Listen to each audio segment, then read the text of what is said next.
Stiamo vivendo in questo periodo appunto questo FOMA, un fungo che sta colpendo l'olivicoltura del nostro Veneto in particolare, forse dovuto a un momento di grande piovosità e di grande umidità presente sui terreni. È allarme nei Colli Ugani per un fungo che sta attaccando migliaia di ulivi in modo aggressivo, provocando il disseccamento della pianta fino alla morte. Abbiamo già investito su questo l'Università di Padova e il nostro istituto praticamente FISO che studia le malattie delle piante e stiamo predisponendo delle ricerche appunto per contrastare questo fungo stesso.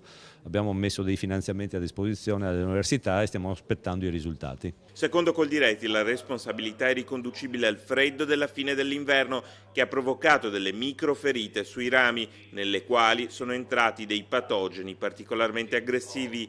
In Veneto, su 5.000 ettari coltivati ad oggi, si stima che questo attacco abbia raggiunto il 40% delle piante coltivate. Nei Colli Ugani, Coldiretti Padova sta monitorando la situazione, ipotizzando un coinvolgimento del 20-30% delle piante. La provincia di Padova conta oltre 450 ettari di ulivi e 80.000 piante coltivate sui colli. La produzione lo scorso anno è stata di circa 15.000 quintali di olive, da cui si sono ricavate 2.000 quintali d'olio. In provincia gli olivicoltori per professione hobby sono circa 900.